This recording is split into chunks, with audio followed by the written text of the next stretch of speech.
नमस्कार दोस्तों, स्वागत है आपका फ्रीडम एकेडमी के यूट्यूब चैनल में। आज की क्लास में मैं स्टार्ट करने जा रहा हूँ उत्तरी अमेरिका महाद्वीप की आउटलाइन के बारे में। आउटलाइन के अंदर क्या होता है कि आपको ये देखना होता है कि इस आउटलाइन के अंदर क्या क्या चीज़ें हैं, मतलब इस आउटलाइन में क्या है हमें। तो आउटलाइन का पहले मतलब क्या है, ये चीज़ों को समझ लें आप। किसी भी महाद्वीप की जब हम बात करते हैं तो उस महाद्वीप के चारों ओर, तो इसके चारों ओर जैसे आप देखेंगे उत्तरी अमेरिका महाद्वीप है। इस उत्तरी अमेरिका महाद्वीप के उत्तर में आर्कटिक महासागर है। इस उत्तरी अमेरिका महाद्वीप के पूर्व में जाएंगे अटलांटिक महासागर है। इस उत्तरी अमेरिका महाद्वीप के पश्चिम में जाएंगे प्रशांत महासागर है। तो आउटलाइन का नॉर्मली मतलब क्या होता है, यहाँ पर कोई टॉपिक नहीं है दोस्तों, याद रखना आउटलाइन। तो आउटलाइन का मतलब होता है कि इसके चारों ओर की जो स्थितियाँ हैं वो क्या हैं। तो जब चारों ओर की स्थिति को बात करेंगे उसमें आपको क्या क्या मिल सकता है, तो इसके अंदर आपको कुछ द्वीप मिलेंगे, कुछ द्वीप मिलेंगे इसके अंदर। तो यहाँ पर मैं आपको बता रहा हूँ कि जब हम आउटलाइन पढ़ेंगे तो टॉपिक हमारा क्या रहेगा, आउटलाइन। तो जब भी हम आउटलाइन की बात करेंगे तो आउटलाइन के अंदर आपको कुछ द्वीपों की बात की जाएगी कि जैसे हम यहाँ पर बात करें विक्टोरिया द्वीप दिया हुआ है, तो इस आउटलाइन में हम जितने भी इसके चारों ओर द्वीप हैं उन सारे द्वीपों को पढ़ेंगे। द्वीपों के अलावा इसके चारों ओर जितने भी प्रायद्वीप हैं उनके बारे में पढ़ेंगे। द्वीप मतलब यहाँ पर जितने भी आइसलैंड हैं उनके बारे में पढ़ा जाएगा। प्रायद्वीप का मतलब होता है पेनिनसुला, जितने भी पेनिनसुला रीजन हैं उन सभी सारे क्षेत्रों को पढ़ा जाएगा। क्लियर हुआ? तो द्वीप प्रायद्वीप पढ़ेंगे, पहले से इस द्वीप, दूसरा प्रायद्वीप। इसके बाद जब हम देखेंगे इसके चारों ओर कुछ खाड़ियां हैं उनके बारे में पढ़ा जाएगा। खाड़ियों का मतलब यहां पर हो गया, इसको आप बे शब्द से भी लिख सकते हैं, बे या गल्फ। ठीक है, तो सारी की सारी खाड़ियों के बारे में पढ़ेंगे। उसके अलावा यहां पर कुछ जल संधियां हैं, उन जल संधियों के नाम देखेंगे कि कौन कौन सी जल संधियां हैं। ठीक है, और कुछ इसमें कुछ तटीय शहर वगैरह या कुछ बंदरगाह वगैरह भी आएंगे। ये सारी चीज़ें आपकी कवर हो जाती हैं। तो कुल मिला के अगर आप देखें तो इस पूरी आउटलाइन के अंदर आपको द्वीपों के बारे में, प्रायद्वीपों के बारे में, खाड़ियों के बारे में और जलसंधियों के बारे में और कुछ बंदरगाह और तटीय शहरों के बारे में जानकारी मिलती है। तो क्लियर हो गया?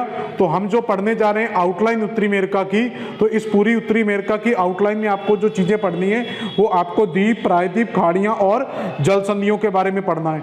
अब पढ़ना किस तरीके से यहाँ पर याद रखेंगे, देखो।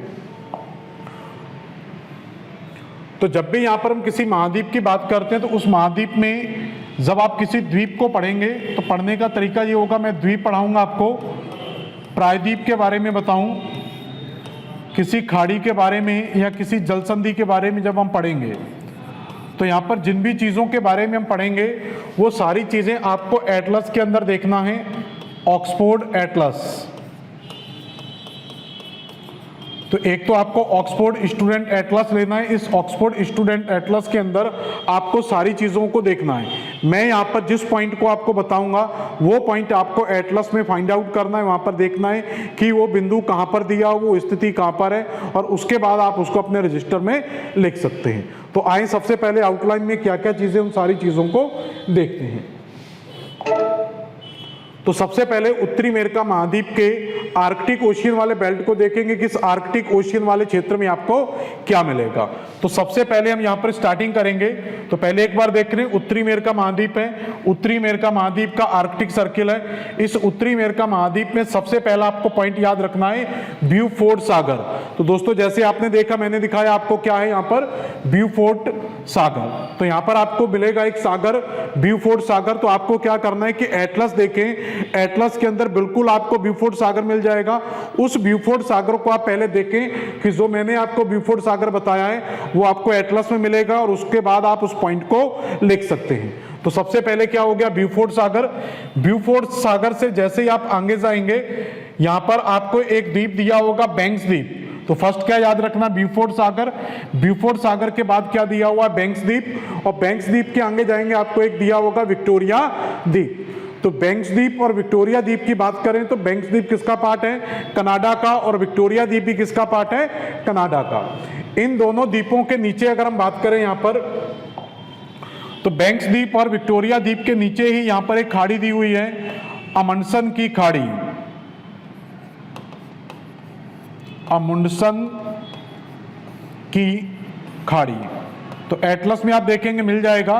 तो बैंक्स द्वीप के नीचे ही साइड में आपको मिल जाएगी अमुंडसेन की खाड़ी। तो पहले क्या याद रखना है, ब्यूफोर्ट सागर, ब्यूफोर्ट सागर के बाद क्या लिखेंगे, बैंक्स द्वीप, बैंक्स द्वीप के बाद क्या लिखेंगे, विक्टोरिया द्वीप, और बैंक्स द्वीप के और विक्टोरिया द्वीप के नीचे क्या मिलेगा, अमुंडसेन की खाड़ी। तो यहां पर आपको द्वीप के साथ साथ खाड़ियां भी देखते जाना है।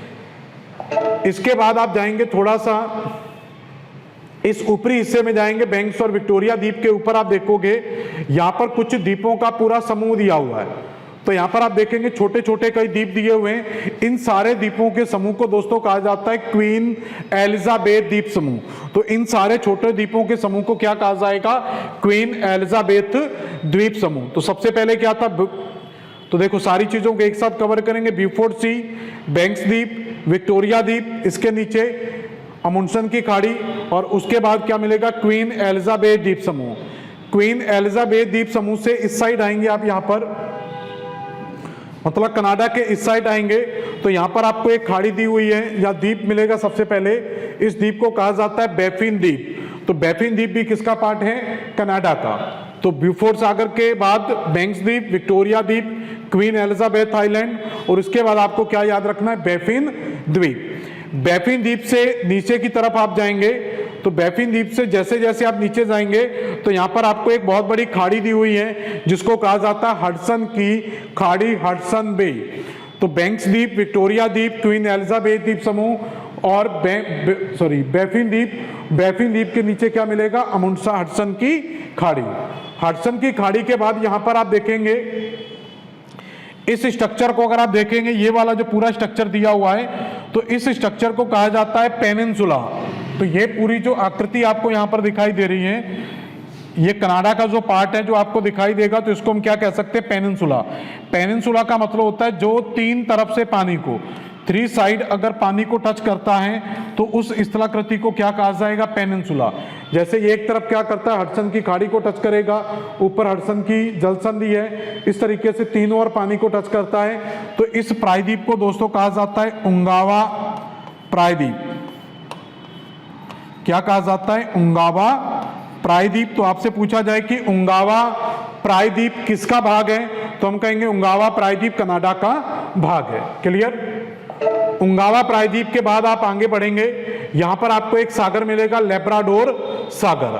अब यहां पर समझना कि इस तरफ आपको क्या दिखाई दे रहा है, हडसन की खाड़ी, और हडसन की खाड़ी के इस तरफ क्या है, लैब्राडोर सागर। तो जहां पर आपको दो जलीय भाग दिखाई देते हैं, जहां पर आपको दो जलीय भाग दिखाई देंगे, इस साइड एक जल का भाग है और एक जल का भाग इस तरफ है, उन दोनों जलीय भागों को जोड़ने का जो कार्य करेगी उसे कहा जाएगा जल संधि। जैसे यहां पर आप देखें इस साइड हडसन की जल संधि खाड़ी है, तो हडसन की खाड़ी और इधर क्या है, लैब्राडोर सागर। तो इन दोनों के बीच में यहां पर जो कनेक्टिंग पार्ट आपको दिखाई देगा, तो इसके बीच में एक जलसंधि दिखाई देती है। इस जलसंधि को दोस्तों कहा जाता है हडसन जलसंधि। तो यहां पर आपको एक जलसंधि भी याद रखना, हडसन जलसंधि।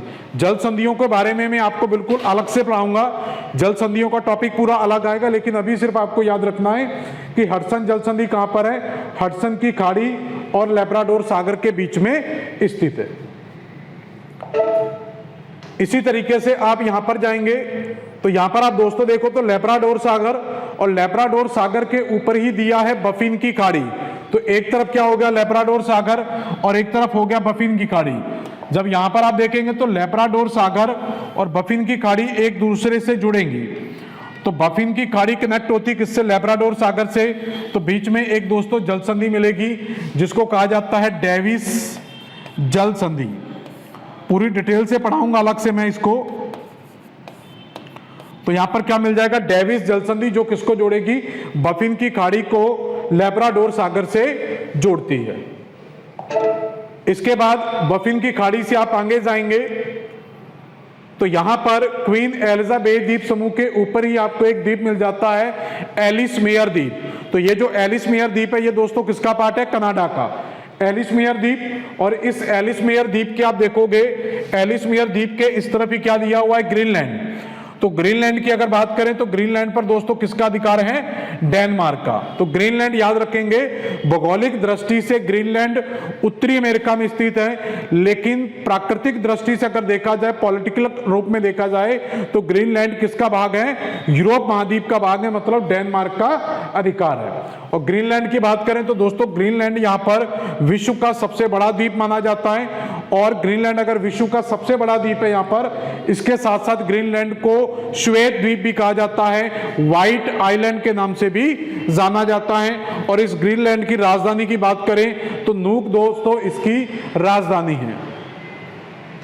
क्लियर? अब यहां पर देखें तो इस तरफ एलिसमेयर द्वीप है, इस तरफ ग्रीनलैंड है, ऊपर जो पूरा वाटर बॉडी है वो आर्कटिक ओशियन है, और यहां पर क्या दिया? बैफिन सागर। तो बफिन की खाड़ी का पानी यहां से इस सकरे भाग से होता हुआ किससे टच करेगा? आर्कटिक महासागर से। जब बफिन की खाड़ी का पानी आर्कटिक महासागर से टच करेगा तो इसके बीच में जो जलसंधि आएगी, उस जलसंधि को दोस्तों कहा जाता है नेयर्स जलसंधि। तो इसके बीच में यहां पर तो ये दोनों आपस में कनेक्ट कर जाएंगे, तो इस जलसंधि को क्या कहा जाता है? नेयर्स जल संधि। तो एक आपको मिल गया यहां पर नेयर्स जल संधि। इसके बाद ग्रीनलैंड से आप इस तरफ आएंगे, आर्कटिक ओशियन से होते हुए आप ऊपर से इधर आएंगे तो यहां पर एक द्वीप दिया हुआ आइसलैंड। दोस्तों इसके इस साइड से आपका यूरोप महाद्वीप स्टार्ट हो जाता है, और इसके इधर क्या है? उत्तरी अमेरिका है। तो यहीं पर क्या है कि इस तरफ क्या है? नॉर्थ अमेरिका, और आइसलैंड किसका पार्ट है? यूरोप का।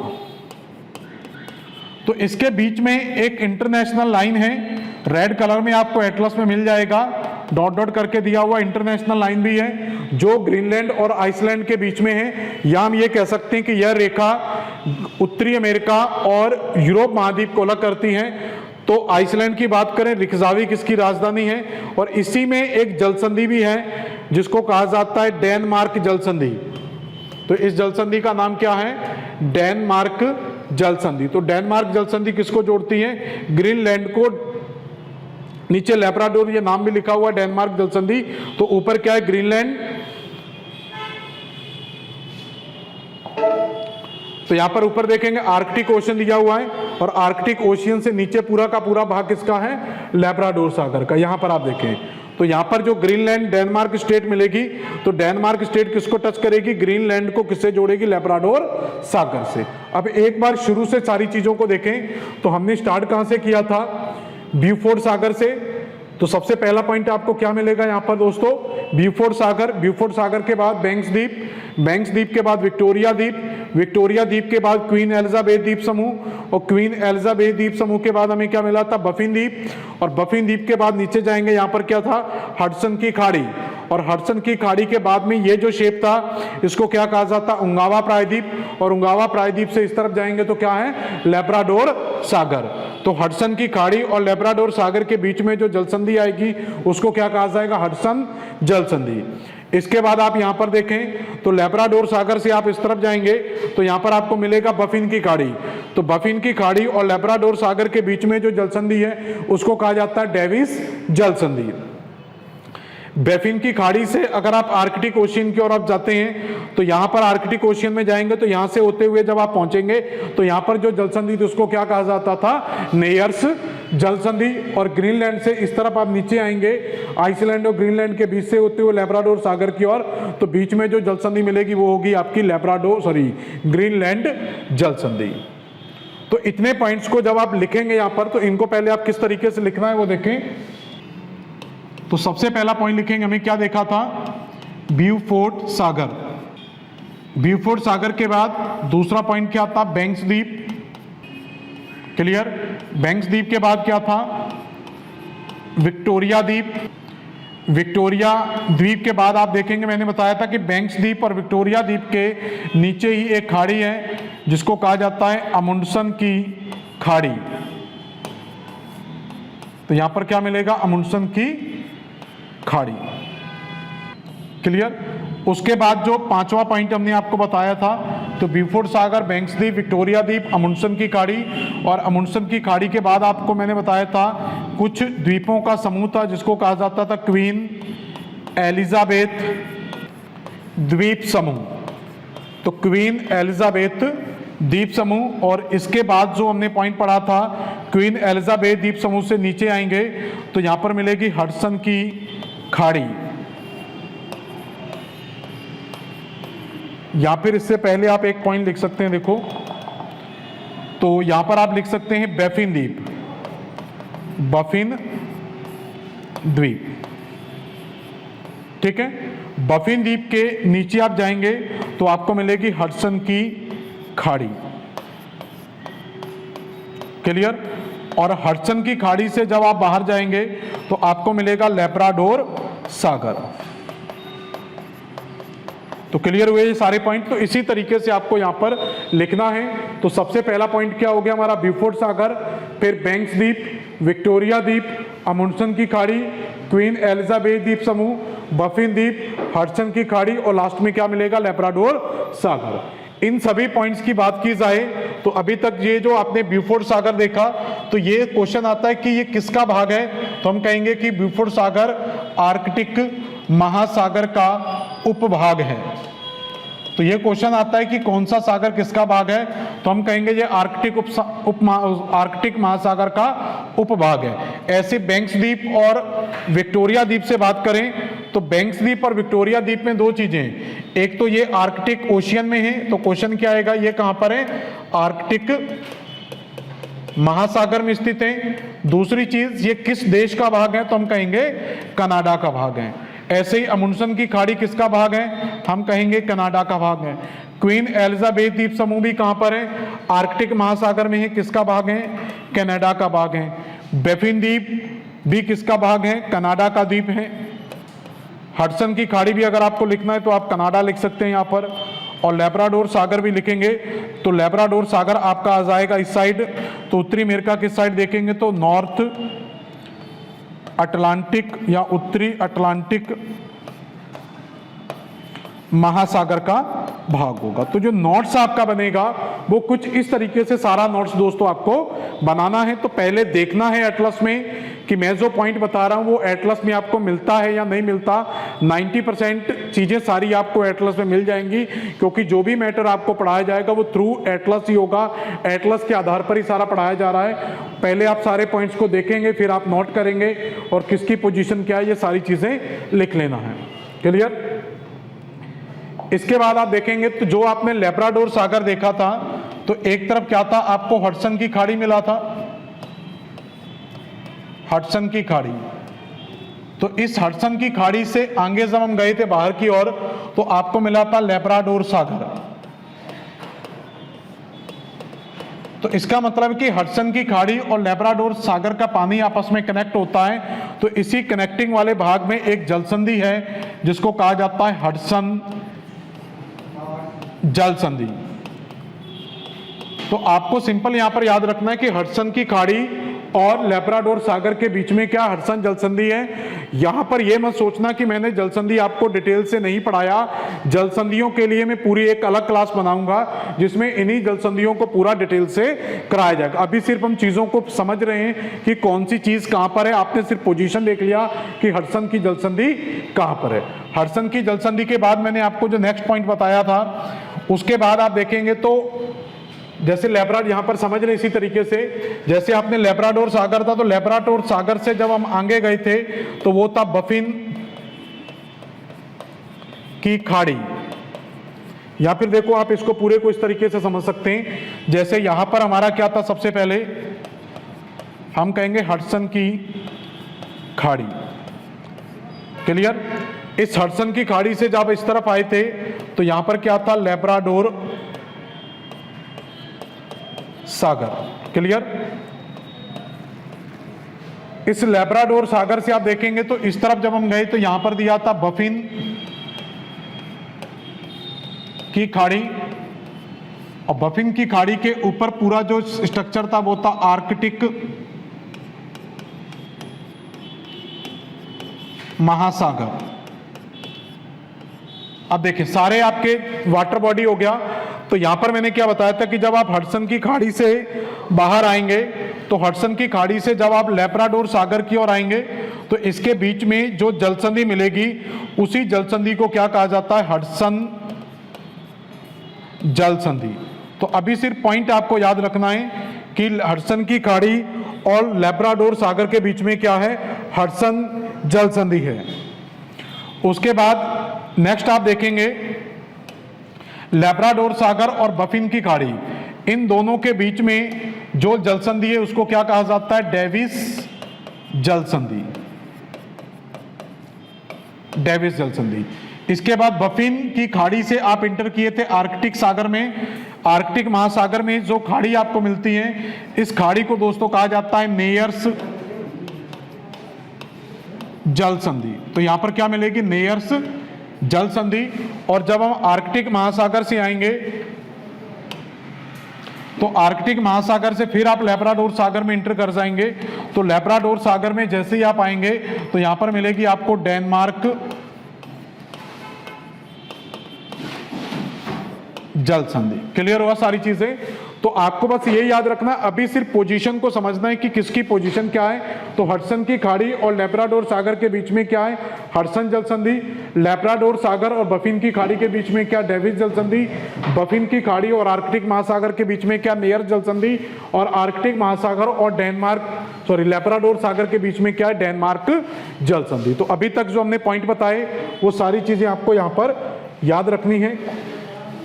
तो पहला बीफोर्ड सागर, बैंक्स द्वीप, Victoria, Amundsen, Queen Elizabeth, Baffin, Hudson की खाड़ी, लैब्राडोर सागर। और फिर लैब्राडोर सागर के बाद सारी चीजें आपको याद रखना है कि लैब्राडोर सागर से हडसन की जल संधि से होते हुए लैब्राडोर, लैब्राडोर से बफिन की खाड़ी, आर्कटिक और आर्कटिक से होते हुए डेनमार्क। इसी तरफ आपको मैंने एक द्वीप पढ़ाया था कि यहां पर एक विश्व का सबसे बड़ा द्वीप है ग्रीनलैंड। तो ग्रीनलैंड की राजधानी क्या है, नूक, याद रखेंगे, यहां पर मिल जाएगी। ग्रीनलैंड विश्व का सबसे बड़ा द्वीप है, याद रखेंगे। विश्व का श्वेत द्वीप कहा जाता है इसको। राजधानी क्या है, नूक। किसका अधिकार है ग्रीनलैंड पर, तो याद रखेंगे इस पर किसका अधिकार है, डेनमार्क का। क्लियर। और इसी ग्रीनलैंड के बगल में जो द्वीप था वो एलिसमियर द्वीप था। ये सारी चीजें आपकी कंप्लीट होती हैं। इसके बाद आपको क्या करना है, तो यहां पर देखो बीफोर्ड सागर, सारी चीजें वही हैं। तो एक बार दोबारा समझ लें। तो बीफोर्ड सागर, बैंक्स द्वीप, यहां पर विक्टोरिया द्वीप, विक्टोरिया द्वीप से क्वीन एलिजाबेथ द्वीप समूह, बफिन द्वीप, बफिन द्वीप से हडसन की खाड़ी, और हडसन की खाड़ी से आप जाएंगे लैब्राडोर सागर। तो इनके बीच में क्या जल संधि मिलेगी दोस्तों, डेनमार्क जल संधि। लैब्राडोर सागर से बफिन की खाड़ी की ओर जाएंगे तो इसके बीच में क्या मिलेगी, डेविस जल संधि। बफिन की खाड़ी से आप आर्कटिक ओशियन में जाएंगे तो यहां पर क्या मिलेगी, नेयर जल संधि। और आर्कटिक ओशियन से फिर आप बैक यहां पर आएंगे लैब्राडोर सागर में तो यहां पर क्या मिलेगी, डेनमार्क जल संधि। तो ये सारे पॉइंट आपको समझ में आए। अब इसके आगे की चीजों को समझते हैं। तो जब आप इस जगह पर आएंगे लैब्राडोर सागर से, तो लैब्राडोर सागर से नीचे उतरते ही आपको एक छोटा सा द्वीप मिलेगा। इस जगह पर आप देखेंगे यहां पर एक छोटा सा द्वीप दिया हुआ है। इस द्वीप को कहा जाता है न्यू फाउंडलैंड। अभी सिर्फ चीजों को समझ लेना। तो इस द्वीप का नाम क्या है, न्यू फाउंडलैंड। और याद रखेंगे कि जो न्यू फाउंडलैंड यहां पर पॉइंट दिया हुआ है, मैं जूम करके दिखा दे रहा हूं इनको कहां पर है। तो ये आपको मिल जाएगा यहां पर, मतलब कनाडा से बिल्कुल आपको इस तरफ आर्कटिक अटलांटिक महासागर में मिल जाएगा न्यू फाउंडलैंड। एटलस में, फिजिकल पॉलिटिकल में जाके देख लो, मिल जाएगा कंफर्म। तो न्यू फाउंडलैंड की बात करें तो न्यू फाउंडलैंड में क्या क्या चीजें आपसे पूछी जाती हैं। तो न्यू फाउंडलैंड में जो इसका तटीय भाग है, तो न्यू फाउंडलैंड के दक्षिण के या पूर्वी तटीय भागों को दोस्तों ग्रांड बैंक के नाम से जाना जाता है। तो क्वेश्चन आता है कि ग्रांड बैंक कहाँ है, हम कहेंगे न्यू फाउंडलैंड में। तो न्यू फाउंडलैंड के तटीय भाग को क्या कहते हैं, ग्रांड बैंक। जो विश्व में मछली उत्पादन का सबसे बड़ा क्षेत्र है। तो विश्व में मत्स्य उत्पादन का, फिशरीज का सबसे बड़ा क्षेत्र कौन सा पूछा जाता है, उसको कहा जाता है ग्रांड बैंक। तो पहली चीज क्या हुई, न्यू फाउंडलैंड कहां पर है, कनाडा में। न्यू फाउंडलैंड को तट को क्या कहा जाता है, ग्रांड बैंक। और ग्रांड बैंक किसके लिए फेमस है, विश्व में मछली उत्पादन का सबसे बड़ा क्षेत्र है। अब आपसे यह पूछा जाता है कि क्वेश्चन कि ग्रांड बैंक में सबसे ज्यादा मछली का उत्पादन क्यों होता है, तो इस चीज को समझें। तो यहां पर क्या है कि उच्च गर्म जलधाराएं चलती हैं। तो इस क्षेत्र में चलने वाली गर्म जलधारा को कहा जाता है गल्फ स्ट्रीम। तो यहां की गर्म जलधारा को क्या कहा जाता है, गल्फ स्ट्रीम। और ऊपर से आने वाली गर्म जलधारा जो है उसको कहा जाता है लैब्राडोर दो धाराएं आती हैं, एक लैब्राडोर की धारा और एक ग्रीनलैंड की धारा। तो दोस्तों ये लैब्राडोर और ग्रीनलैंड की धाराएं ये दोनों कोल्ड हैं, ठंडी धाराएं हैं, और गल्फ स्ट्रीम की जो धारा है वो कैसी है, गर्म धारा है। तो इसका मतलब गल्फ स्ट्रीम का गर्म पानी न्यू फाउंडलैंड पर पहुंचेगा और ऊपर से जो डेनमार्क और लैब्राडोर की धारा है उसका ठंडा पानी यहां पर पहुंचेगा। तो दोनों जगहों पर क्या होगा, ये गर्म और ठंडा पानी दोनों धाराओं का मिल जाएगा। तो ना तो यहां का जो पानी है बहुत ज्यादा ठंडा है और ना ही यहां का पानी बहुत ज्यादा गर्म है। मतलब मत्स्य उत्पादन का ये सबसे अनुकूल परिस्थिति बनती है, जिससे यहाँ पर सबसे ज्यादा मछली आ सकती है कि ना तो ठंडा पानी है ना गर्म पानी है, गुनगुना टाइप का पानी मिल जाता है, इसलिए यहाँ पर सबसे ज्यादा मछली आती है। दूसरी चीज क्या है कि यूएसए के तटों से जब ये गल्फ स्ट्रीम की धारा चलती है तो इसमें कुछ फाइटोप्लैंक्टन्स पाए जाते हैं, फाइटोप्लैंक्टन। तो ये जो फाइटोप्लैंक्टन है, तो सोचो कि फाइटोप्लैंक्टन मतलब क्या हो गया, एक मछलियों का दाना टाइप का होता है। तो ये मछली सबसे ज्यादा इस फाइटोप्लैंक्टन को खाती हैं। तो सोचो कि मछलियों को रहने के लिए सबसे अच्छा स्थान मिल गया और मछलियों को खाने के लिए यहाँ पर भोजन मिल गया। तो रहने का मिल गया, खाने का मिल गया, कोई जरूरत ही नहीं है। तो इसलिए सबसे ज्यादा मछली यहाँ पर आएगी। कहने का मतलब अगर यहाँ पर फाइटोप्लैंक्टन सबसे ज्यादा है तो फाइटोप्लैंक्टन है, तो दोस्तों स्वाभाविक है कि यहाँ पर जू प्लैंक्टन मतलब यहाँ पर जीव जंतु भी होंगे, जू प्लैंक्टन भी डेवलप होगा, मतलब मछलियों का भी यहाँ पर सबसे ज्यादा डेवलपमेंट होगा। क्लियर हो गया। तो ये बात हो गई किसकी, न्यू फाउंडलैंड की। तो न्यू फाउंडलैंड कहाँ पर है, कनाडा में। न्यू फाउंडलैंड के तटीय भागों को क्या कहा जाता है, ग्रांड बैंक कहा जाता है। किसके लिए फेमस है, पूरे विश्व में मछली उत्पादन का सबसे बड़ा केंद्र है। क्लियर। अभी नोट करवा देंगे सारी चीजों को। न्यू फाउंडलैंड के नीचे जाएंगे, यहां पर एक खाड़ी दी हुई है, इस खाड़ी को कहा जाता है सेंट लॉरेंस की खाड़ी। क्लियर। न्यू फाउंडलैंड के बिल्कुल यहां पर नीचे जाएंगे तो यहां पर आपको मिल जाएगा सेंट लॉरेंस की खाड़ी। तो सेंट लॉरेंस की खाड़ी की विशेषता क्या है कि इसी खाड़ी में, मैंने आपको इससे पहली क्लास में एक नदी पढ़ाई थी, सेंट लॉरेंस नदी, जिसका उद्गम कहां से होता है, ओंटारियो झील से। तो ओंटारियो झील से यह नदी निकलने के बाद सेंट लॉरेंस की खाड़ी में गिरती है। तो इसी नदी में यहां पर आप देखोगे ये पूरी नदी दी हुई है, ओंटारियो झील से ये नदी निकल कर आएगी। तो ओंटारियो झील से मॉन्ट्रियल क्यूबेक से होते हुए इस नदी का निकास किसमें होता है, सेंट लॉरेंस की खाड़ी में होता है। सेंट लॉरेंस की खाड़ी से नीचे आप जाएंगे तो यहां पर आप देखोगे फिजिकल मैप में, इसको देखना, तो इस तरीके से एक स्ट्रक्चर दिया हुआ है पूरा।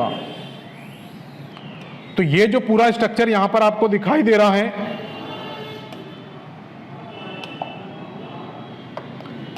तो ये स्ट्रक्चर जो आपको यहां पर शो करेगा, इस पूरे स्ट्रक्चर को यहां पर दोस्तों कहा जाता है नोवा स्कोटिया। तो इसको क्या कहा जाता है, नोवा स्कोटिया। तो नोवा स्कोटिया की बात करें, नोवा स्कोटिया की जो राजधानी है उस राजधानी का नाम है हैलीफैक्स। तो नोवा स्कोटिया की राजधानी का नाम क्या है, हैलीफैक्स। तो हम कह सकते हैं, तो यहां पर क्या याद रखना है कि नोवा स्कोटिया की जो राजधानी हैलीफैक्स है, यह स्थान भी मछली उत्पादन के लिए प्रसिद्ध है। तो पहला जो मछली उत्पादन का सबसे बड़ा बैंक कहां पर है, ग्रांड बैंक, कहां पर, न्यू फाउंडलैंड में। उसके बाद अगर मछली उत्पादन का कोई क्षेत्र पूछा जाता है यूएसए में, तो नोवा स्कोटिया या हैलीफैक्स। तो जब भी आपसे पूछा जाए कि नोवा स्कोटिया या हैलीफैक्स किसके लिए फेमस है, तो आप आंसर दे सकते हैं कि मछली उत्पादन के लिए प्रसिद्ध है। इसी नोवा स्कोटिया के नीचे आप फिजिकल मैप में देखेंगे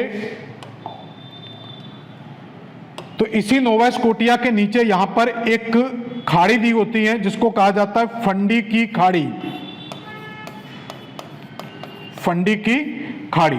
तो नोवा स्कोटिया के बिल्कुल नीचे ही आप जाएं, यहां पर आपको एक खाड़ी मिल जाएगी, फंडी की खाड़ी। अब फंडी की खाड़ी किसके लिए फेमस है, याद रखेंगे, फंडी की खाड़ी में विश्व के सबसे ऊंचे ज्वार आते हैं। तो क्वेश्चन आता है कि विश्व में सबसे ऊंचे ज्वार कहां पर उत्पन्न होते हैं, तो हम आंसर क्या देंगे कि फंडी की खाड़ी में विश्व के सबसे ऊंचे ज्वार आते हैं। क्लियर हो गया। तो नोवा स्कोटिया हो गया फंडी की खाड़ी। तो सबसे पहले इस साइड से हमने कहां से स्टार्ट किया, न्यू फाउंडलैंड। न्यू फाउंडलैंड के तटीय भागों को ग्रांड बैंक कहा जाता है जो मछली उत्पादन के लिए फेमस है। इसके बाद हम जाएंगे सेंट लॉरेंस की खाड़ी, और सेंट लॉरेंस की खाड़ी के नीचे क्या दिया हुआ दोस्तों, यहाँ पर न्यू नोवा स्कोटिया, और नोवा स्कोटिया के नीचे यहाँ पर क्या दिया हुआ है, फंडी की खाड़ी। फंडी की खाड़ी, अब फंडी की खाड़ी से जैसे जैसे आप नीचे बढ़ेंगे तो यहाँ पर जो वाशिंगटन डीसी दिया हुआ है, आप यहां पर एक बार अच्छे से देखो इस चीज को। तो यूएसए के पूर्वी तट पर जो वाशिंगटन डीसी स्ट्रक्चर दिया हुआ है, इस वाशिंगटन डीसी में, तो यहां पर जो वाशिंगटन डीसी है,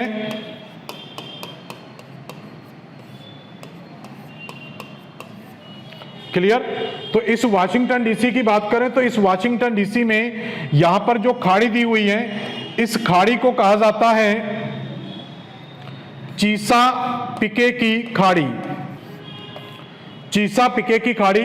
तो चीसा पिके की खाड़ी की बात करें तो दोस्तों यहां पर जो चीसा पिके की खाड़ी है, ये चीसा पिके की खाड़ी किस चीज के लिए फेमस है, तो यहां पर आप याद रखेंगे यूएसए में मोती उत्पादन का ये प्रमुख केंद्र है। तो चीसा पिके की खाड़ी दोस्तों किसके लिए फेमस है, मोती उत्पादन के लिए यहां पर ये प्रसिद्ध है।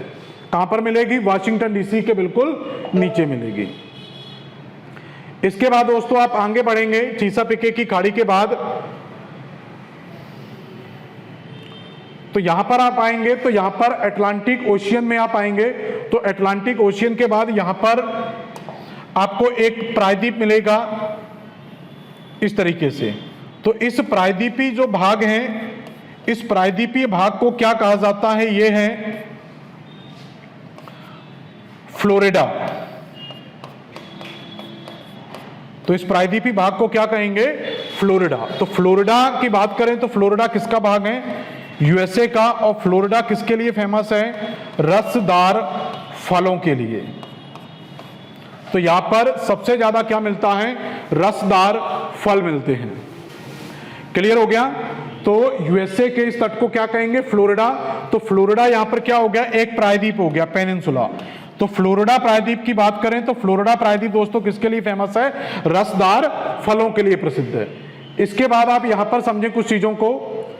तो यहां पर कुछ द्वीप दिए हुए हैं, जैसे मैंने पहले भी आपको पढ़ाया था। तो यहां पर कुछ द्वीपों का समूह है जिनको कहा जाता है ग्रेटर एंटिलीज और लेजर एंटिलीज। तो जो बड़े द्वीपों का समूह है वो समूह कहलाता है ग्रेटर एंटिलीज, और जो छोटे द्वीपों का समूह है उस समूह को कहा जाता है लेजर एंटिलीज। तो बड़े द्वीपों में देखें तो यहां पर बहामास, क्यूबा, हैती और डोमिनिकन रिपब्लिक, यहां से कुछ कट गया है मैटर, डोमिनिकन रिपब्लिक, और इसके नीचे क्या है, जमैका। तो इन सारे द्वीपों को क्या कहा जाता है, ग्रेटर एंटिलीज। जैसे इसकी मैं अलग इमेज आपको दिखाऊं, यहां पर देखो, वही इमेज को आप यहां पर अच्छे से देखें तो जो चीज हम वहां पर देख रहे हैं वही यहां पर है।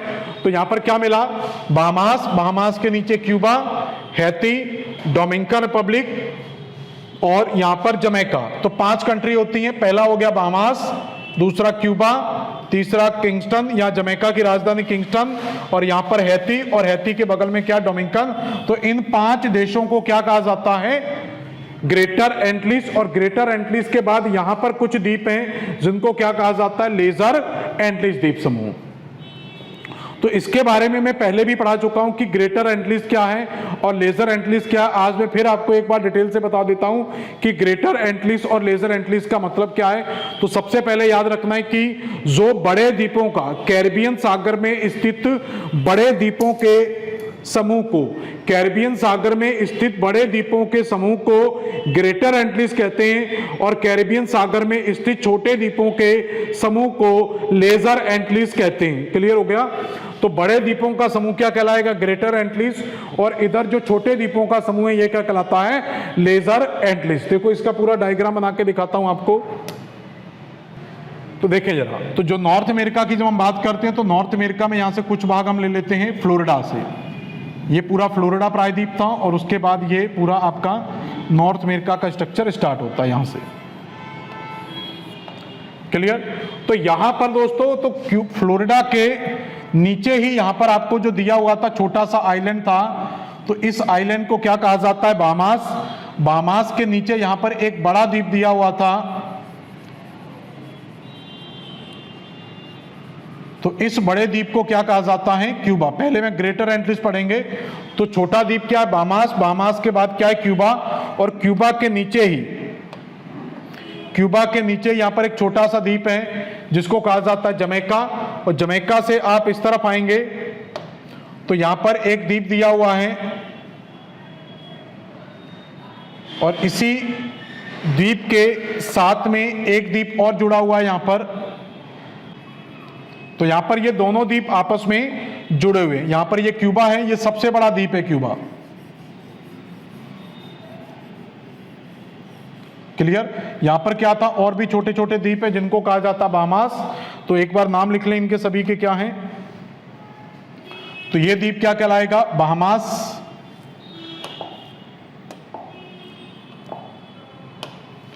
तो इसको क्या कहा जाएगा? बाहामास। बाहामास के बाद ये क्षेत्र क्या कहलाएगा? क्यूबा। क्यूबा के बाद इसको क्या कहा जाएगा? जमैका। ठीक।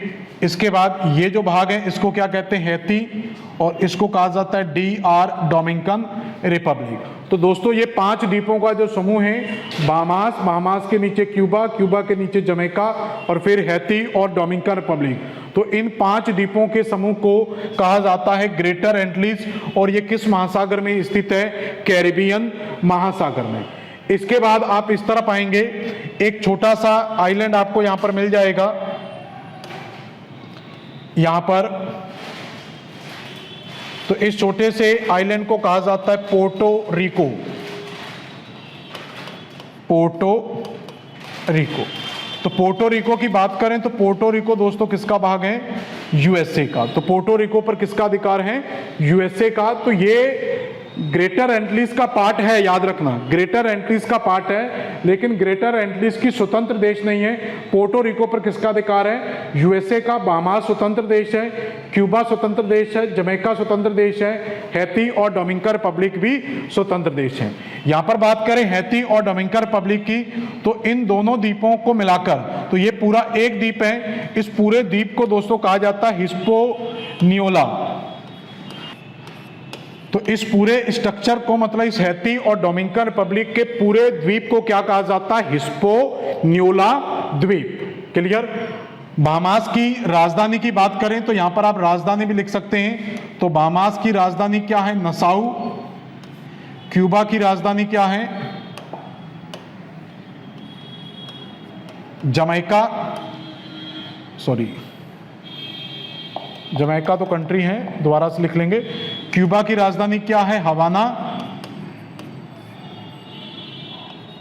जमैका की क्या है? किंगस्टन। हैती की कैपिटल क्या है? Port au Prince. Port au Prince. और डोमिनिकन रिपब्लिक की कैपिटल की बात करें तो इसकी कैपिटल क्या है? Santo Domingo. क्लियर? मतलब क्यूबा की राजधानी नसाउ, सॉरी हवाना, बाहामास की राजधानी नसाउ, जमैका की किंगस्टन, हैती की Port au Prince, Dominican Republic की Santo Domingo, Puerto Rico USA का पार्ट है, राजधानी की जरूरत नहीं है। तो इस दोनों द्वीपों के समूह को क्या कहा जाता है? हिस्पैनियोला द्वीप। क्लियर? तो इनको एक बार लिख ले, मैं हटा रहा हूं सारी राजधानियों को क्योंकि स्पेस कम रहेगा। देखिए जरा, अब यहां पर क्या है, कुछ चीजों को आपको समझना है। इस पूरे में जो अटलांटिक ओशियन है, इसी अटलांटिक ओशियन में एक सागर है, सारगासो सागर। तो सारगासो सागर से जब आप यहां से होते हुए इस तरफ जाएंगे तो इसमें आप पहुंचेंगे तो इसको कहा जाता है गल्फ ऑफ मैक्सिको, मतलब मैक्सिको की खाड़ी।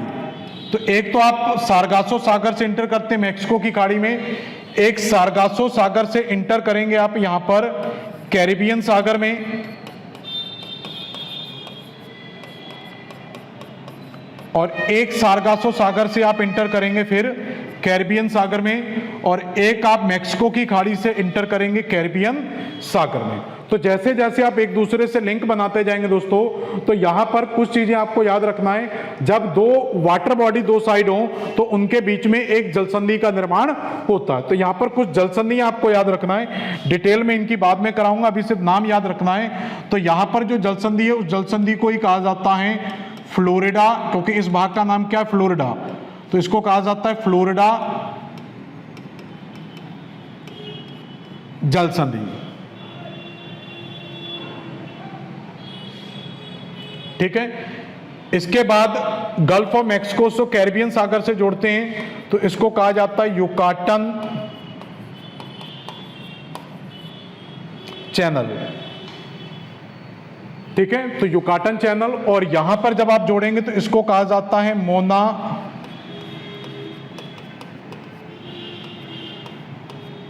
पैसेज। पैसेज का काम भी दोस्तों वही होता है जो एक जलसंधि का काम होता है। ठीक है, तो यहां पर क्या हो गया, तो आपको याद रखना है, तो फ्लोरिडा जलसंधि किसके बीच में, सारगासो सागर और मैक्सिको की खाड़ी के बीच में। युकाटन चैनल किसके बीच में है, गल्फ ऑफ मैक्सिको और कैरिबियन सागर के बीच में। मोना पास किसके बीच में है, सारगासो सागर और कैरिबियन सागर में, और इसको कहा जाता है विंड वर्ड पैसेज। तो विंडवर्ड पैसेज किसके बीच में, सारगासो और कैरिबियन सागर के बीच में। आपसे यह भी पूछा जाता है कई बार, फ्लोरिडा और क्यूबा के बीच में क्या है, हम कहेंगे फ्लोरिडा जलसंधि है। क्यूबा और मैक्सिको, ये जो पार्ट है वो मैक्सिको का रहेगा,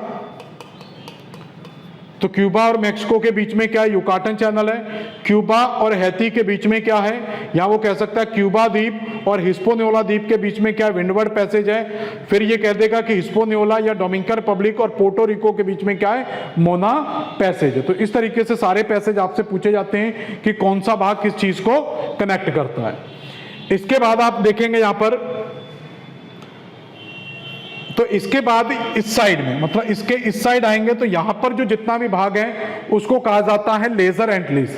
यहां पर कुछ चीजें आप नोट में लिख लेना, जैसे क्यूबा की बात की जाए तो क्यूबा की राजधानी क्या है, हवाना, ये याद रखेंगे। ठीक है, क्यूबा सबसे बड़ा द्वीप है, किसका सबसे बड़ा द्वीप है, अपने ग्रुप का, मतलब एंटलीज का सबसे बड़ा द्वीप कौन सा है, क्यूबा, और इसी को बड़ा होने के कारण इसको एंटलीज का मोती भी कहा जाता है। और एक क्वेश्चन आपने और पढ़ा होगा कभी, क्यूबा को चीनी का कटोरा भी कहा जाता है। ठीक, इसके बाद जमैका की बात करें तो यहां पर एक पॉइंट और लिख लेना, जमैका। जमैका की बात करें तो जमैका में आपने एक नाम सुना होगा, उसैन बोल्ट। तो उसैन बोल्ट इसी देश का निवासी है। दूसरा, अगर हम बात करें जमैका की, तो जमैका याद रखें केला बनाना के लिए सबसे ज्यादा फेमस, इसलिए इसको बनाना कंट्री भी कहा जाता है। तो जमैका में बनाना का, केला का सबसे ज्यादा उत्पादन होता है। तो ये सारी चीजें होती हैं आपकी ग्रेटर एंटलीज। इसके बाद इस साइड आएंगे तो यहां पर जो भाग है, जैसे यहां पर आपको मैंने बताया, तो इस साइड जो भाग है यहां पर इस वाले क्षेत्र को पूरे को क्या कहा जाता है, लेजर एंटलीज। इस लेजर एंटलीज में जैसे आपको मैंने बताया पोर्टो रिको, तो जैसे हो गया Cuba, Jamaica, Haiti, Dominican Republic, ये भाग हो गया पोर्टो रिको। जब इस तरफ आप आएंगे तो यहां पर जो मेन देश वाले कंट्री हैं, तो उसमें पहली कंट्री आपको याद रखना है सेंट किट्स एंड नेविस, दूसरी याद रखना है एंटीगुआ एंड बरमूडा, तीसरा डोमिनिका, चौथा सेंट लूसिया, पांचवा बारबाडोर, छठवा विंसेंट ग्रेनेडाइड, और सातवां ग्रेनाडा, और आठवां यहां पर नीचे है त्रिनाड एंड टोबैको। तो ये 7 जो देश हैं, 8 देशों के समूह को क्या कहा जाता है, लेजर एंटलीज। क्लियर। तो जैसे यहां पर आपने देखा तो ये 5 द्वीपों के समूह को क्या कहते हैं, ग्रेटर एंटलीज। तो इसी तरीके से इस तरफ जो हम द्वीपों की बात करेंगे, तो यहां पर भी बात करें तो सबसे पहला जो आपको छोटा सा द्वीप मिलेगा उसको क्या कहा जाता है, सेंट किट्स एंड नेविस। उसके बाद आपको एक छोटा सा और द्वीप मिलेगा, तो इस छोटे से द्वीप को क्या कहा जाता है, एंटीगुआ एवं बरमुडा। क्लियर। उसके बाद आप इसके नीचे जाएंगे, एक छोटा सा द्वीप और मिलेगा, डोमिनिका। डोमिनिका के बाद एक द्वीप और मिलेगा जिसको कहा जाता है सेंट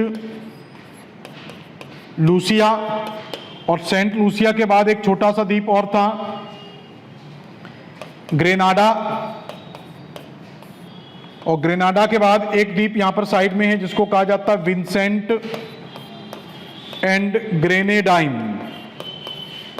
और इसके बाद जो लास्ट द्वीप मिलता है, सबसे नीचे का द्वीप, उसको कहा जाता है त्रिनाड एंड टोबैको।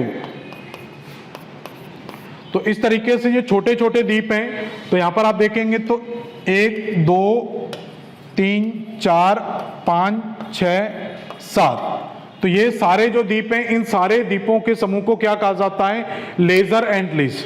तो बड़े द्वीपों का जो पूरा स्ट्रक्चर है वो ग्रेटर एंटलिस है, और छोटे द्वीपों का जो पूरा स्ट्रक्चर है उसको क्या कहा जाता है, लेजर एंटलिस। ठीक है। इसमें एक और रह गया, टोटल 8 थे। यहां पर एक पॉइंट और नोट कर लेना, टोटल 8 कंट्री हैं। यहां पर एक साइड में और है बारबाडोस। ठीक है, बारबाडोस। तो टोटल 8 कंट्री ग्रेटर एंटलिस के पार्ट हैं और 7 कंट्री लेजर एंटलिस का पार्ट है। यहां पर ग्रेनाडा की बात करें तो ग्रेनाडा में मसालों का सबसे ज्यादा उत्पादन होता है। तो मसाला उत्पादन होता है, इसलिए इसको स्पाइस कंट्री भी कहा जाता है, मसाला देश भी कहा जाता है, क्योंकि यहाँ पर सबसे ज़्यादा मसालों का उत्पादन होता है। तो ये कहानी होती है आपकी ग्रेटर एंटलिस और लेजर एंटलिस की। ये पूरे का पूरा आपको कहाँ मिलेगा, कैरिबियन सागर के अंदर मिलेगा। और कैरिबियन सागर के अंदर स्थित होने के कारण इन सारे द्वीपों को कैरिबियन द्वीप भी कहा जाता है, इन सारे द्वीपों को एंटलिस द्वीप भी कहा जाता है, इन्हीं द्वीपों के समूह को वेस्ट इंडीज भी कहा जाता है। क्लियर हो गया दोस्तों। तो ये स्ट्रक्चर आपका हो गया पूरा।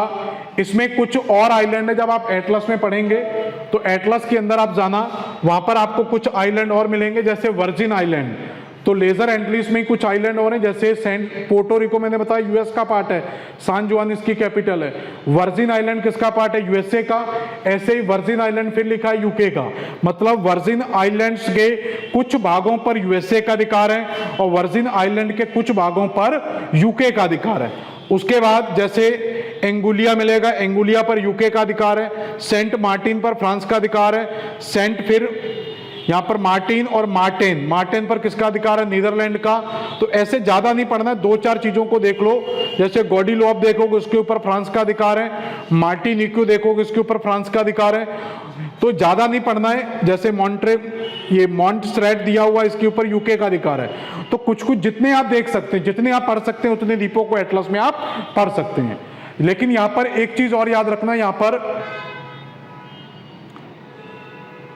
ये नीदरलैंड के यहां पर कुछ जो आपका साउथ अमेरिका है, साउथ अमेरिका में लेजर एंटलिस में ही कुछ द्वीप दिए हुए हैं। यहां पर, यहां मैं एक अलग इमेज में आपको दिखा रहा हूं। यहां पर, हाँ, यहां पर देखो ये द्वीप आपको मिलेगा, बहुत इंपॉर्टेंट पार्ट है।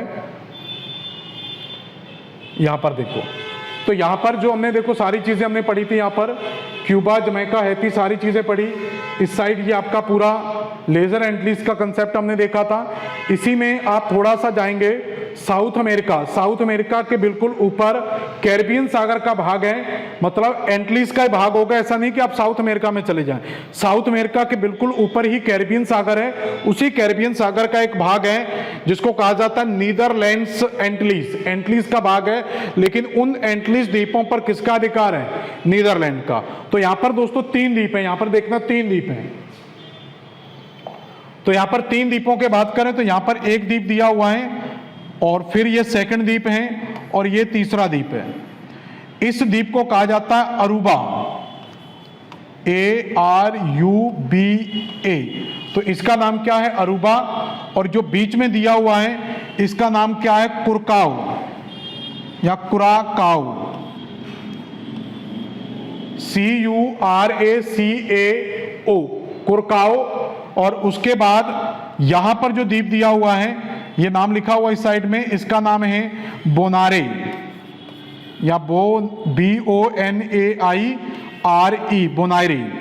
तो इनको शॉर्टकट में देखो, ए से इससे क्या हो जाएगा, यहां पर आप देखेंगे तो ए से एरोबा, सी से कारकाओ और बी से क्या हो गया, बोनारी। तो क्वेश्चन क्या आता है कि किन द्वीपों को ए सी बी या ए बी सी के नाम से जाना जाता है। तो एसीबी द्वीप या एबीसी द्वीपों की बात करें तो इन एबीसी द्वीपों में क्या नाम है, अरूबा, क्राकाओ और बोनारी। तो तीनों द्वीपों के ऊपर किसका अधिकार है, नीदरलैंड का। तो एसीबी जो द्वीप हैं वो किसका भाग है, नीदरलैंड का भाग है, जो एंटलीज का, इसलिए इनको कहा जाता है नीदरलैंड के एंटलीज द्वीप। तो इस तरीके से ये सारी चीजें आपकी कंप्लीट होती हैं।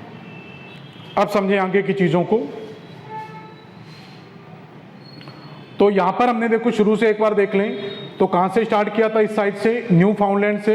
न्यू फाउंडलैंड के नीचे क्या था, सेंट लॉरेंस की खाड़ी। न्यू फाउंडलैंड किसके लिए फेमस था, तो न्यू फाउंडलैंड के तटीय भागों को ग्रांड बैंक कहा जाता है, जो मछली उत्पादन के लिए फेमस है। उसके बाद सेंट लॉरेंस की खाड़ी हो गया था, नोवा स्कोटिया, नोवा स्कोटिया के नीचे फंडी की खाड़ी, और फिर यूएसए के पास में यहाँ पर चीसा पिके की खाड़ी जो मोती उत्पादन के लिए फेमस था।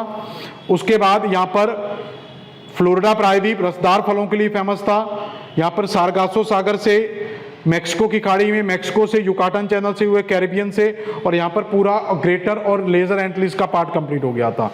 इसके बाद दोस्तों जब हम यहाँ पर जाते हैं तो यहाँ पर थोड़ा सा याद रखना कि पार्ट कटा हुआ है। यहाँ पर ये कुछ इस तरीके से यहाँ ड्रॉ होगा, जैसे निकारागुआ है तो यहाँ पर Belize, Guatemala, Honduras, Nicaragua, Costa Rica. तो इसके बाद कुछ कंट्रीज यहाँ पर और हैं, इस तरीके से कंप्लीट होगा। तो यहाँ पर जो कंट्री है उसको कहा जाता है कोस्टा रिका, और यहाँ पर जो कंट्री है उसको कहा जाता है पनामा। थोड़ा सा कट हो गया। तो इसी के नीचे से यहाँ से दोस्तों स्टार्ट होता है आपका अगला महाद्वीप नीचे की ओर, जिसको कहा जाएगा साउथ अमेरिका। तो इसके नीचे पूरे का पूरा स्ट्रक्चर किसका स्टार्ट होगा, साउथ अमेरिका। तो ये जो स्ट्रक्चर होगा इसके नीचे हम कहेंगे ये आ गया कौन सा महाद्वीप, साउथ अमेरिका। इसके ऊपर ये जो दोनों कंट्री दी हुई हैं, ये दोनों कंट्री किसका भाग है, नॉर्थ अमेरिका का। तो यहाँ पर सेंट्रल अमेरिका का जो पार्ट है, Belize, Guatemala, Salvador, Honduras, Nicaragua, Costa Rica, Panama, मेरी फर्स्ट क्लास देखना, उसके अंदर आपको सारे देश और राजधानियों के बारे में समझाया गया है, तो वहां पर आपको मिल जाएगा। यहां पर क्या याद रखना है कि इन दोनों के बीच में, जैसे ये स्ट्रक्चर आप देखोगे पूरा ये जुड़ा हुआ है आपस में, लेकिन इसी के बीच में आपको एक नहर मिलती है। तो इसी के बीच में कट करके क्या किया गया, एक नहर का निर्माण किया गया है। तो ये नहर क्या करती है, तो इस साइड क्या है आपका कैरिबियन सी है, और इस तरफ क्या है गल्फ ऑफ पनामा, मतलब पनामा की खाड़ी है। या हम कह सकते हैं कि इस साइड पूरा जो भाग है वो अटलांटिक ओशियन का है, ठीक है, अटलांटिक ओशियन का, और इस साइड जो भाग है पूरा पैसिफिक ओशियन का। तो अगर आपको अटलांटिक ओशियन से पैसिफिक ओशियन में इंटर करना है तो आप इस नहर के माध्यम से बड़ी आसानी से प्रवेश कर सकते हैं। तो इस नहर से आप आराम से इस तरफ आ सकते हैं। इस नहर को दोस्तों कहा जाता है पनामा नहर। तो बस क्या याद रखना है कि पनामा नहर कहां पर स्थित है, तो हम कहेंगे उत्तरी अमेरिका और दक्षिणी अमेरिका के बीच में पनामा जो देश है वहां पर बनी हुई है। ये किसको जोड़ती है, अटलांटिक महासागर को प्रशांत महासागर से जोड़ती है, या कैरिबियन सागर को पनामा की खाड़ी से जोड़ती है। इस पनामा नहर के बारे में मैं आपको डिटेल से बताऊंगा जब अगले क्लास में हम उत्तरी अमेरिका की जलसंधियां पढ़ेंगे। उन्हीं जलसंधियों के साथ इसके बारे में आपको डिस्कस किया जाएगा। अब थोड़ा सा मटेरियल और रह गया, उसको और देख लें। तो यहां पर आप जाएंगे तो अब आप किस साइड आ गए, पैसिफिक ओशियन की साइड। पैसिफिक ओशियन में जाएंगे तो यहां पर आपको एक पॉइंट दिया हुआ है जिसको कहा जाता है कैलिफोर्निया की खाड़ी।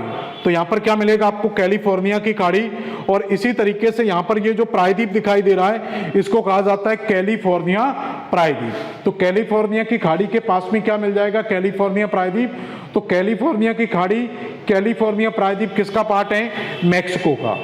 इसके बाद आप यूएसए में जाएंगे तो यूएसए में यहां पर जो एक प्रांत है, जो स्टेट है, उसको कहा जाता है कैलिफोर्निया।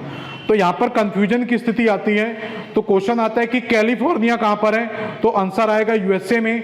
अगर आता है कि कैलिफोर्निया की खाड़ी या कैलिफोर्निया प्रायद्वीप कहां पर है, तो दोस्तों आंसर आएगा मैक्सिको। इसके बाद आप और ऊपर जाएंगे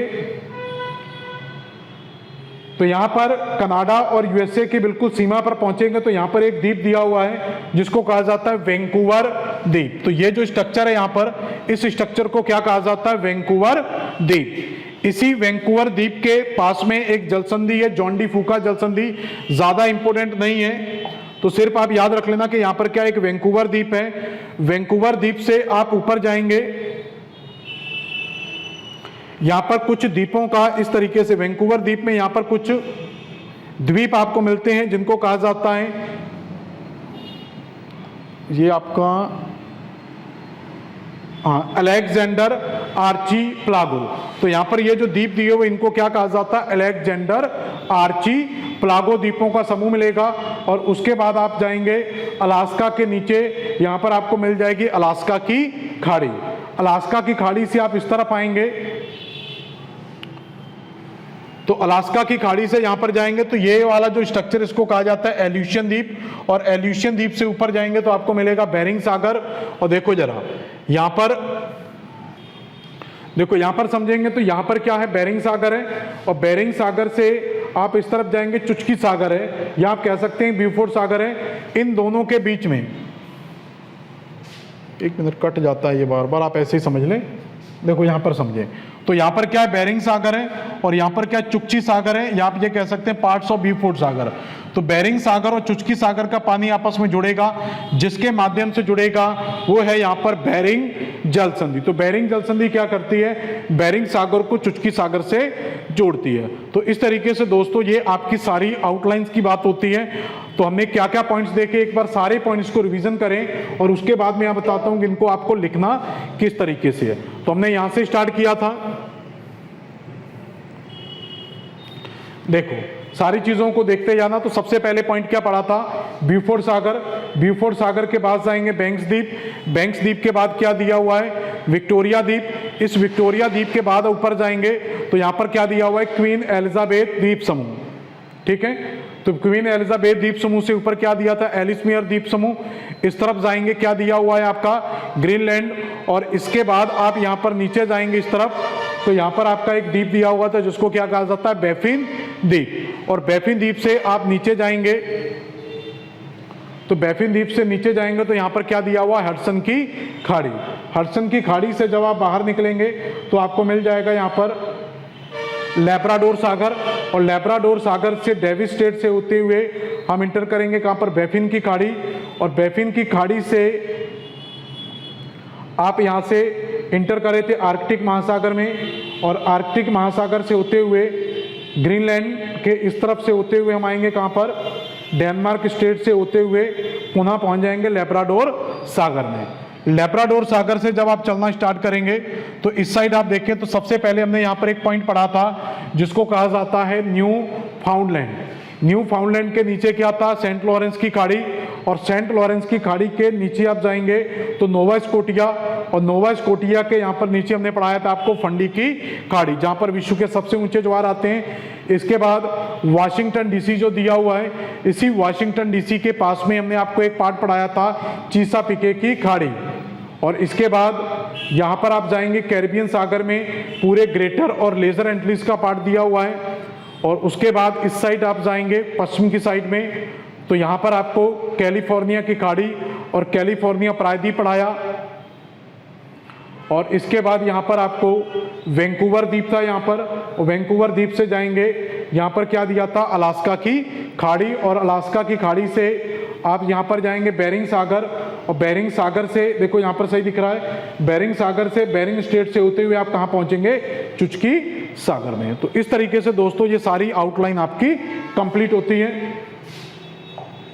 तो इसको लिखना किस तरीके से है तो इन चीजों को समझते हैं एक बार। देखो शुरू मैंने कहां से किया था, तो आप लिखने जब बैठेंगे एटलस के साथ लिखें। पहला पॉइंट ब्यूफोर्ड सागर, बैंक्स द्वीप, विक्टोरिया द्वीप, अमुंडसन की खाड़ी, क्वीन एलिजाबेथ, बफिन द्वीप, हडसन की खाड़ी और लैब्राडोर सागर। इसके बाद ये चीजें मैंने आपको पढ़ाई थी कि हडसन की खाड़ी से लैब्राडोर सागर, हडसन की खाड़ी से होकर जाएंगे, लैब्राडोर सागर से डेविस जलसंधि से बफिन की खाड़ी, और बफिन की खाड़ी से नेयर से आर्कटिक महासागर, और उसके बाद डेनमार्क जलसंधि से होते हुए लैब्राडोर सागर में। इस लैब्राडोर सागर के बाद जब आप आगे जाएंगे तो इसके बाद कुछ पॉइंट है, पहले उन पॉइंट्स को यहां पर लिखेंगे। देखो जरा, तो जब हम पहुंचे थे कहां पर, शुरू से देखें तो लास्ट पॉइंट हमने क्या लिखा था, लैब्राडोर सागर। तो देखिए समझे इसको, तो जब हम लैब्राडोर सागर में इंटर किए थे तो लैब्राडोर सागर के बाद एक पॉइंट था जिसको कहा जाता है सेंट, या इससे भी पहले एक पॉइंट था, एक मिनट, तो लैब्राडोर सागर के बाद हमने एक पॉइंट पढ़ा था न्यू फाउंडलैंड। तो यहां पर क्या याद रखना है कि न्यू फाउंडलैंड में आपको क्या चीजें याद रखना है, तो न्यू फाउंडलैंड किसका पार्ट है, कनाडा का पार्ट है। न्यू फाउंडलैंड का जो कोस्ट है या इसका जो तट है, उस तट को क्या कहा जाता है, ग्रांड बैंक। और ग्रांड बैंक की बात करें तो किसके लिए फेमस है, मछली उत्पादन के लिए प्रसिद्ध है। क्लियर? तो न्यू फाउंडलैंड कनाडा का पार्ट है, कोस्ट को क्या कहा जाता है, ग्रैंड बैंक, किसके लिए फेमस है, मछली पालन के लिए फेमस है। न्यू फाउंडलैंड के नीचे आप जाएंगे, एक खाड़ी थी सेंट लॉरेंस की खाड़ी।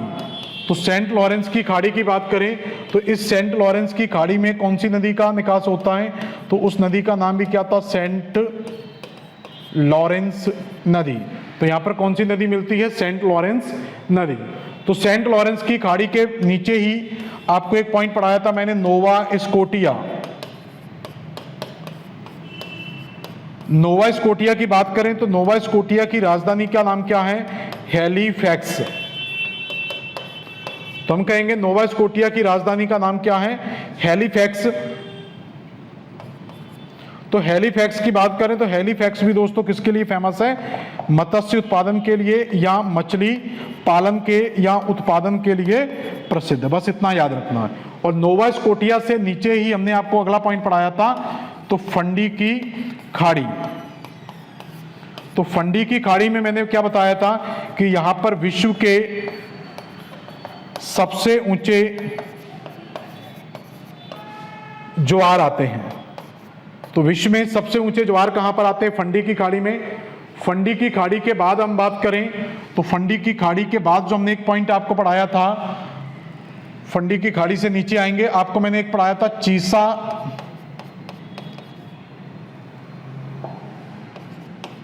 पिके की खाड़ी। तो चीसा पिके की खाड़ी के बारे में मैंने बताया था किसके लिए फेमस है, मोती उत्पादन। कहां पर है, यूएसए के पास में है। यूएसए की जो राजधानी है वाशिंगटन डीसी, इसी के पास में मिल जाएगा। चीसा पिके किसके लिए फेमस दोस्तों, मोती उत्पादन के लिए प्रसिद्ध है। चीसा पिके की खाड़ी से नीचे पहुंचे थे, हमने एक पॉइंट पढ़ाया था आपको, फ्लोरिडा प्रायद्वीप।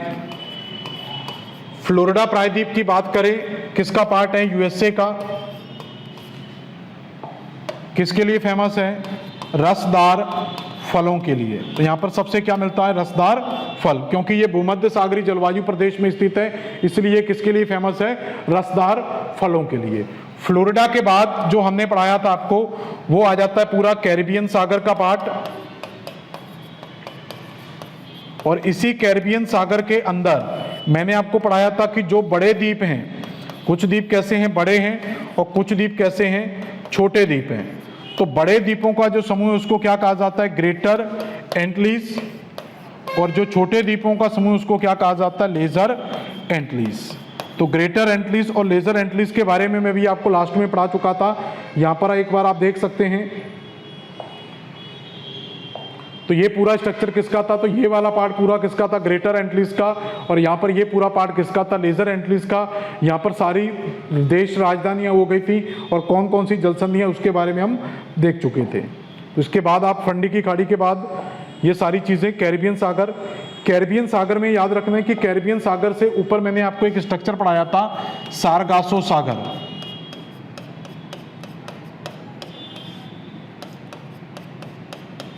तो सारगासो सागर की अगर हम बात करें तो सारगासो सागर से क्वेश्चन आता है कि ये एकमात्र ऐसा सागर है जिससे किसी भी तट को या किसी भी कोस्ट को, तट को स्पर्श नहीं करता।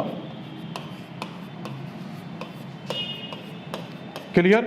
मतलब कोई भी अगर आप ओशियन देखते हैं, कोई भी सागर हो, जल कोई भी सागर हो या महासागर हो, कहीं ना कहीं उसके किनारों पर कोई ना कोई देश जरूर होगा, कोई ना कोई लैंड बॉडी यहां पर जरूर होगी।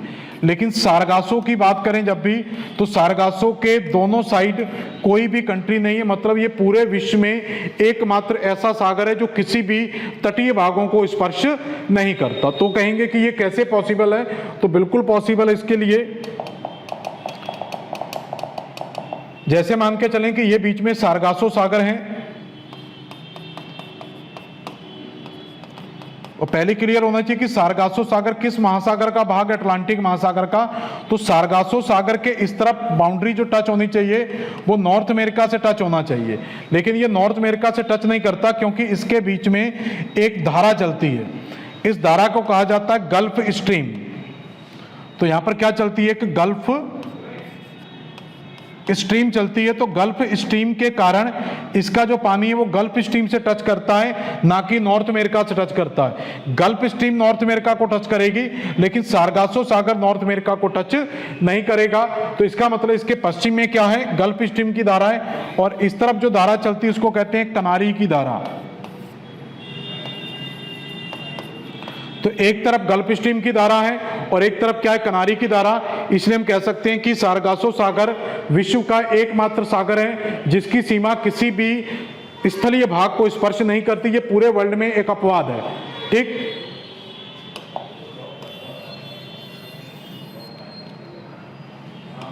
दूसरी चीज यहां पर याद रखेंगे, सारगासो सागर से क्वेश्चन आता है कि इसमें एक वनस्पति पाई जाती है जिसको कहा जाता है सारगेसम।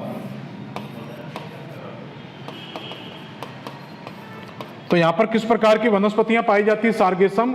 तो सारगेसम वनस्पतियां पाई जाने के कारण विश्व में सबसे ज्यादा बायोडायवर्सिटी, जैव विविधता की बात की जाए तो विश्व में सबसे ज्यादा जैव विविधता किस सागर में मिलती है? सारगासो सागर के अंदर मिलेगी। ठीक है, तो ये सारे पॉइंट होते हैं सारगासो सागर के।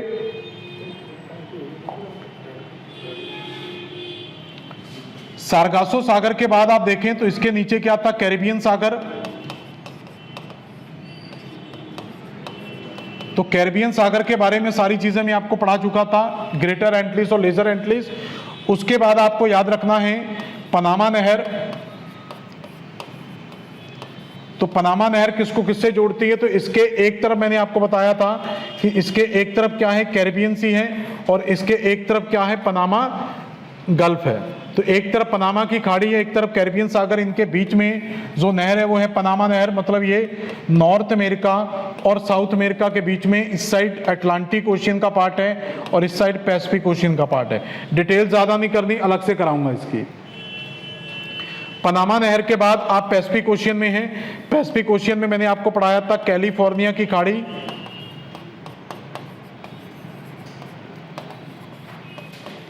क्लियर। और इसी कैलिफोर्निया की खाड़ी के साथ एक प्रायद्वीप दिया हुआ है जिसको कहा जाता है कैलिफोर्निया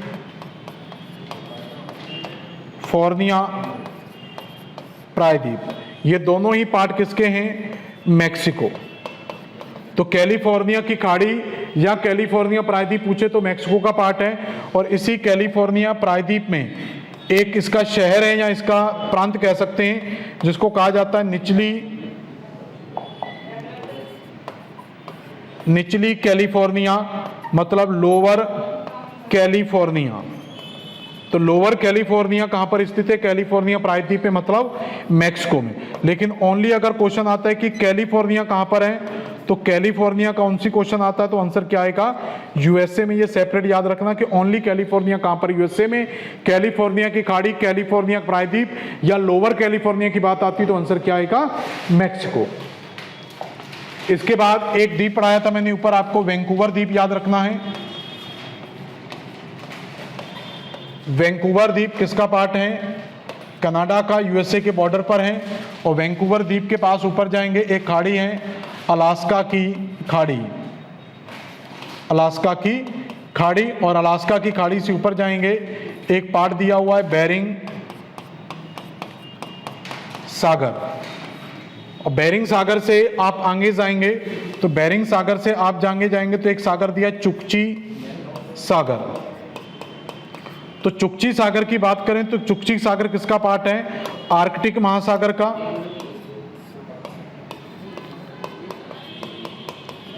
और बेरिंग सागर किसका पार्ट है? प्रशांत महासागर का। तो इसका मतलब आप ये कह सकते हैं कि प्रशांत महासागर किससे जुड़ेगा? आर्कटिक महासागर से, या प्रशांत महासागर का भाग बेरिंग सागर और आर्कटिक महासागर का भाग चुकची सागर किससे जुड़ेगा? तो एक दूसरे से जब ये जुड़ेंगे तो इसके बीच में एक बहुत प्रसिद्ध जल संधि है जिसको कहा जाता है बेरिंग जल संधि। तो इस तरीके से बेरिंग जल संधि किसको जोड़ती है? बेरिंग सागर को या पैसिफिक ओशियन को चुकची सागर से या आर्कटिक महासागर से। तो इस तरीके से सारे जो आउटलाइन का पार्ट था वो हमारा कंप्लीट होता है। तो ब्यूफोर्ड सागर से हमने चीज़ों को स्टार्ट किया था। तो यहाँ पर चीज़ें स्टार्ट कहाँ से हुई थी? ब्यूफोर्ड सागर से आउटलाइन स्टार्ट हुई थी और इस महाद्वीप के चारों ओर घूमते हुए लास्ट में बेरिंग सागर और लास्ट में चुकची सी, और चुकची सी से लास्ट में कहाँ पर जाएंगे हम? ब्यूफोर्ड सागर में। तो ये थी आपकी आउटलाइन। आउटलाइन के अंदर हमने द्वीपों के बारे में देखा, प्रायद्वीपों के बारे में देखा, इसमें जो भी जल संधियाँ थी वो देखी, उसके बाद कोई और भी खाड़ियाँ वगैरह थी वो सारी चीज़ें देखी। जल संधियों के बारे में हम अलग से डिटेल से पढ़ेंगे, कौन सी जल संधि किसको जोड़ती है और किसको अलग करती है, उसका टॉपिक अलग होगा तो उसको अलग से पढ़ेंगे।